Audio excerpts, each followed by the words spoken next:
The patriarchs of Israel.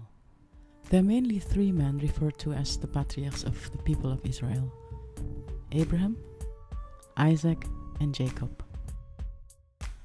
Originally, a patriarch was a man who exercised autocratic authority as a pater familias over an extended family.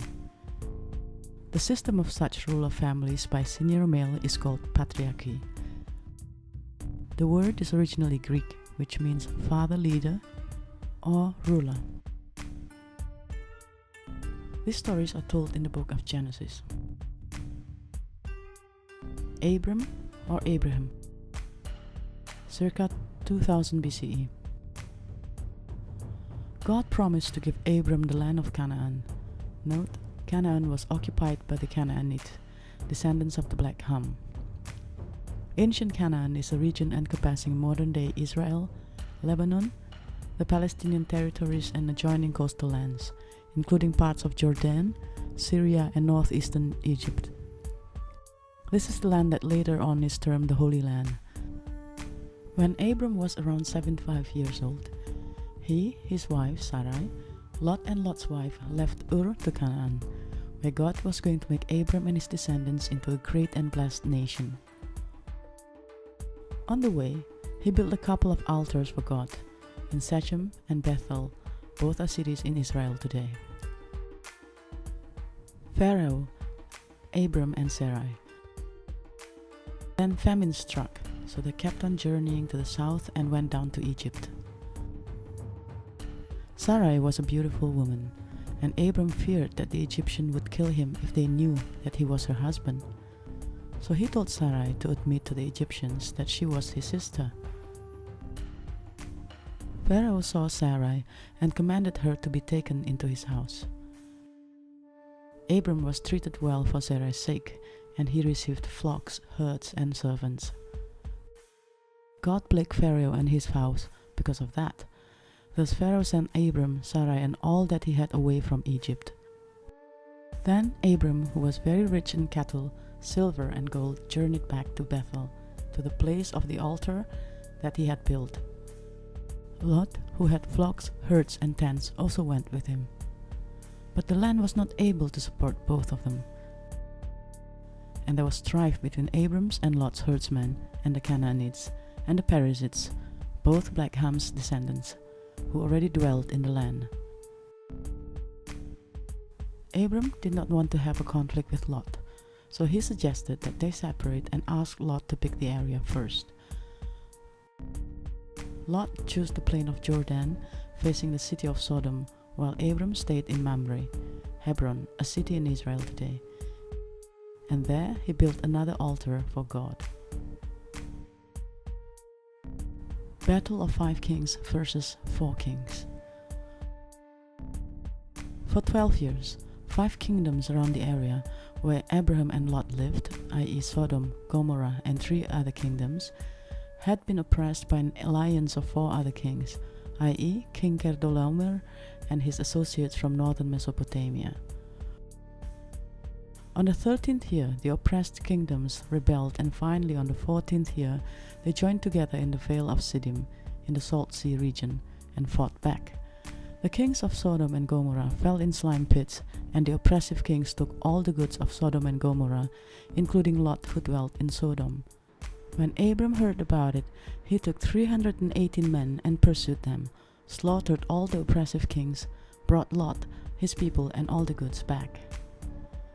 The oppressed king came to meet Abram, where a mysterious figure, Melchizedek, king of Salem, probably the same as today's Jerusalem, and the high priest of God Most High, brought bread and wine and blessed Abram. Abram gave tithe to him, 1/10 of the spoils of war. At first the king of Sodom refused. Nonetheless, Abram insisted to give the tithes, since he didn't want to be accused of being made rich by them.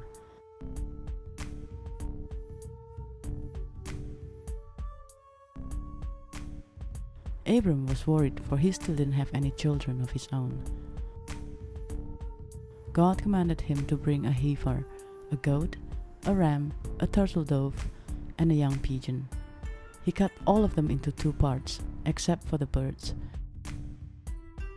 When the sun was about to set, he fell into a deep sleep, and great darkness fell upon him. Then God said to him that his seed would be strangers in a land that was not theirs, and would be servants for 400 years. God would punish the people who enslaved them, and his seed would come out of the country with richness. As for Abram, he would die in old age and in peace. Then the fourth generation would come back there again, for the iniquity of the Amorites, a descendant of Black Ham, was not yet fulfilled. Then, as the sun set and it was dark, a smoking furnace and a burning lamp passed between those pieces of meat. Sarai was barren. Therefore she offered Abram to marry her handmaid, Hagar the Egyptian, so he could have children by her. So Abram did. Later on, Hagar conceived and despised Sarai. Sarai held Abram responsible for her suffering. Abram said that Hagar was her handmaid, so she could do whatever pleased her. Thus Sarai dealt hardly with Hagar, and Hagar ran away to a fountain of water in the wilderness of the way to Shur, somewhere in the eastern border of Egypt. This well can still be found. Then an angel came and told Hagar that she was pregnant with a boy, and told her to return to Sarai. The angel also said that the boy should be named Ishmael. Ishmael was born when Abram was 86 years old. Note, Ishmael is not referred to as a Jewish patriarch, because he became the father of the Arabs. When Abram was 99 years old, the Lord appeared to him, and Abram fell on his face. God changed his name from Abram into Abraham, for he would be a father of many nations. God also changed Sarai's name into Sarah, for she would be a mother of nations. Kings of people shall be of her. As a token of the covenant between Abraham, his seed, and God, every boy among Abraham's seed had to be circumcised. God said that Sarah would bear Abraham a son, called Isaac. Abraham fell upon his face, laughed, and said in his heart, "Shall a child be born unto him that is 100 years old? And shall Sarah that is 90 years old bear?" Then Abraham, who was 99 years old, Ishmael, who was 13 years old, and the entire male in his house were circumcised, as God commanded him. After that, 3 angels came to Abraham in the plains of Mamre. He ran to meet them from the tent door and bowed himself toward the ground. They came to bring the news of Isaac's birth. Sarah laughed when she was told that she would be a mother soon.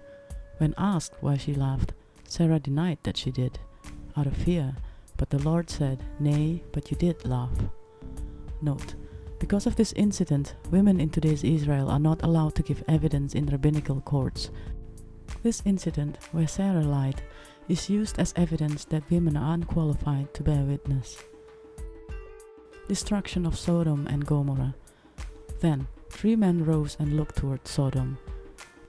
The people of Sodom and Gomorrah have turned wicked, and their sin was grievous.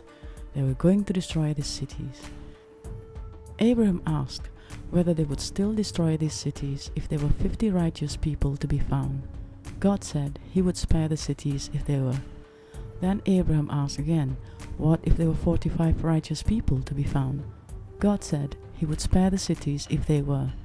But still Abraham asked again, what if there were 40, 35, 30, 20, 10?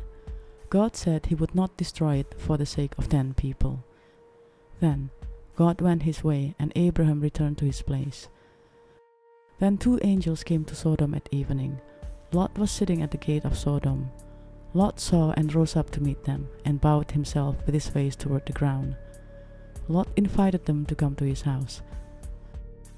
Soon enough, the men of Sodom came and surrounded the house. They asked Lot to bring the men out so they could sleep with them, because the men of Sodom preferred sexual intercourse with other men. Lot offered his daughters instead, but they refused and tried to break the door of the house. The 2 angels pulled Lot inside the house and blinded all the men so they could not find the door. Then the 2 men told Lot to bring his wife, sons-in-law, 2 daughters, and all his goods and to get out of the city. God was going to destroy the city. They all went out of the city early in the morning, except for his sons-in-laws, who took the warnings as a mockery. Lot was told to run, not to look back behind until they reached the mountain, or else they would die. Lot said that he won't be able to reach the mountain without being consumed, so he asked to go to a small city called Zoar. God accepted his plea and said that he would not destroy Zoar. Then God rained upon Sodom and Gomorrah brimstone and fire out of heaven. He overthrew those cities, all the plain, and all the inhabitants of the cities, and that which grew upon the ground. Lot's wife looked back, and she became a pillar of salt. Lot and his 2 daughters went out of Zoar and dwelt in a cave in a mountain. The firstborn said to the younger, "Our father is old, and there is not a man in the earth to come unto us after the manner of all the earth. Come, let us make our father drink wine, and we will lie with him, that we may preserve the seed of our father." So they made Lot drink wine that night, and the firstborn went in, and lay with her father, and he perceived not when she laid down, nor when she arose. The day after, the firstborn said to the younger, "Behold, I lay last night with our father. Let us make him drink the wine this night also, and you go in and lie with him, that we may preserve the seed of our father." They made their father drink wine that night again, and the younger arose, lay with him, and he perceived not when she laid down, nor when she arose. Thus both the daughters of Lot were with a child by their father. The firstborn bare a son called Moab, the father of the Moabites. The younger bare a son called Ben-Ammi, the father of the Ammonites.